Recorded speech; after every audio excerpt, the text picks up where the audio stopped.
Good evening. It is April 22nd. I need more distraction. I finally get a chance to go see my primary care provider. Brand new patient. Let's say get this going. I was made to wait outside in the cold and the wind for like 10 minutes. Then someone comes out to take my temperature. And what happens when your body gets cold? It boots up your temperature a bit to stay warm. Secondly, I still have this nerve issue going on, and I've had it going for a month now. So they come out, this lady comes out, take my temperature. I'm 99.4. They're not even a full degree, but that's enough to deny me, so, oh well, I guess I'll just have to wait some more. I am going to have permanent nerve damage by the time this is done. So I need distraction because I'm pissed off about stuff I can't change.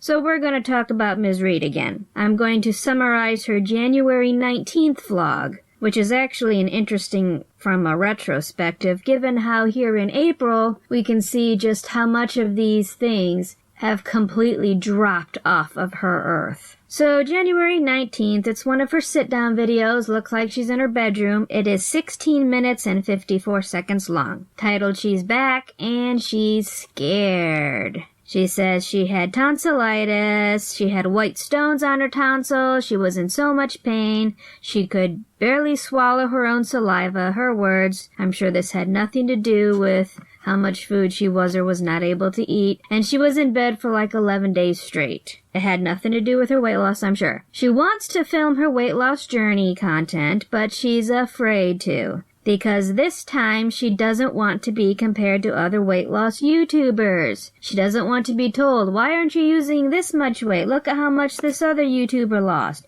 She doesn't want that. She doesn't want to have the other YouTubers thing thrown at her because everyone's different. So, you're only allowed to talk about other YouTubers in comparison to her if it defends something she wants to defend. She also says she overshares. Feels like if she doesn't share what she's doing, then it didn't happen, which I guess is why she won't show us her legs, because that way, if she doesn't show it, then it doesn't exist. It never happened. She says she's successful in her weight loss now because she stopped sharing. She's very amazed at herself, and she thinks that, commenting on someone's appearance, telling them they look larger when, they say they're losing weight, and commenting on their food choices, why are you eating that fruit, it's got sugar, it can be triggering for some people. She doesn't say it's triggering for her, but it can be triggering for some people. With this unspoken command of, so why are you doing it, stop doing it.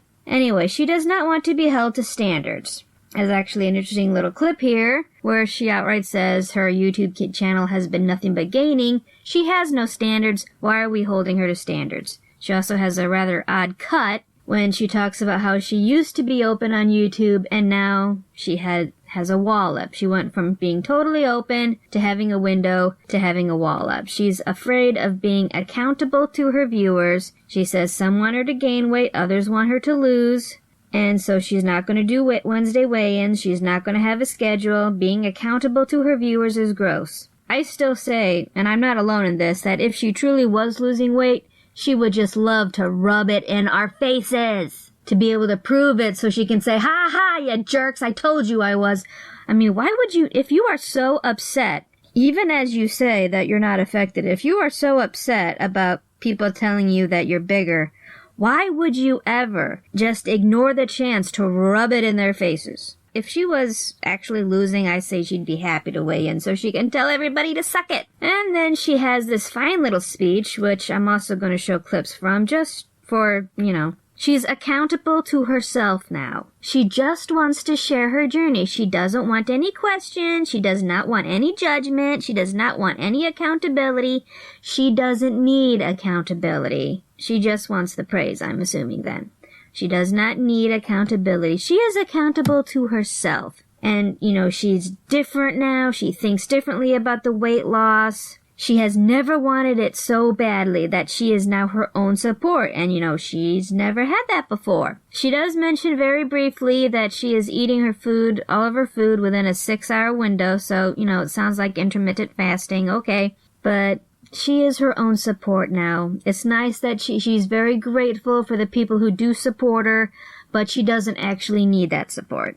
And at the very end, she talks about the future of her channel, that her mukbangs are still going to come because she enjoys eating on camera. You know, it's something for her to do on camera, all of that. She doesn't actually say this, but those of us who've watched her eat on camera, you just sit there and eat, and there's a whole bunch of silence while you chew. So it's a great way to fill time without actually requiring any thought. And just looking back on this here in April 22nd, 2020, apparently she stopped wanting it so badly that she no longer needed support. She just stopped wanting it. She was accountable to herself, and she was wanting this so badly that she didn't have to wait for the best moment. That's the whole point of her little speech.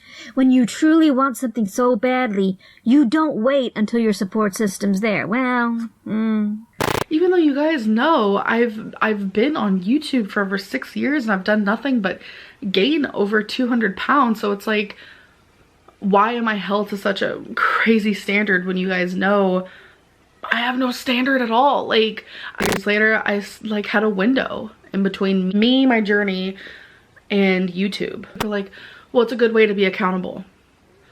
The thing is, I'm accountable within myself, and that's what's been working this time. I don't want to film my journey for accountable reasons. I don't want to be showing what I eat for accountable reasons. I don't want to show my weight for accountable reasons. I want to show my journey to share it. Accountability, I don't need it. I have my own accountability. I have become so obsessed. I don't even know if that's the right word. I'm pressuring myself. I am pressuring my own self. That I don't need other people's pressure. I don't need other people's accountability. I don't need any of it. I want to show the way-ins, to share my journey, to have it for memories, to show other people that you can do it too. I don't want advice. I don't want accountability. I don't want other people's opinions. Like, I don't care about any of that. I mean, of course, like, comment down below, like, say what you want, but it's not about that. And I know a lot of people do weigh-in Wednesdays for accountability, but it's like, I have that. I have that within myself, and I've never had that before. I have never wanted this so badly to where I was able to finally be like, I'm my own support. I'm my own weight loss buddy. I don't need other people. And it's like, I always thought that I needed this like person on my side to support me and to hold me accountable. It's like, when you rip away everything and you're like, I need to do this before I die, you don't sit there and you don't wait for the accountability buddy, you don't wait for the weight loss buddy, you don't wait for any of that. You do it within yourself, and you become your own best friend. You become your own exercise buddy. You do this all within yourself. January 22nd, though her blog's title says January 21st. It's a sit down, it's 11 minutes long. It's about what she ate today. And she wants us to know that nothing is off limits in her diet plan. And then she stalls a bit by saying, oh, something's out her window. She does this a few times. She says she will show how many calories she's eating. She is losing weight by watching her calories. That is what's realistic for her now. I guess intermittent fasting is done for now. She does not actually show any nutrition facts labels for anything at all. She just tells us the calories. And that is that. She has no eating schedule. She does not divide her day into breakfast, lunch, and dinner. She just eats what she wants and when she wants. She shows us her first 2 meals, or at least she shows us 2 meals. And then says she forgot to film, again, and then just tells us what she ate. And again, there are no nutrition facts panels anywhere. She does eat on camera for the meals that she shows us. There's some silence and dead air while chewing as usual. This is also when people started wondering if she was using a meal delivery service of some sort, because what she did show us looked a little too neat for her usual cooking. And when did she ever mix a potato with cauliflower mash? I also have a few Snapchats or Instagrams, whichever, not sure, don't care. Did not get all of them because I find most of them boring. Here's a few that I think relate to the narrative she presented in this particular vlog. She does like to change her narrative.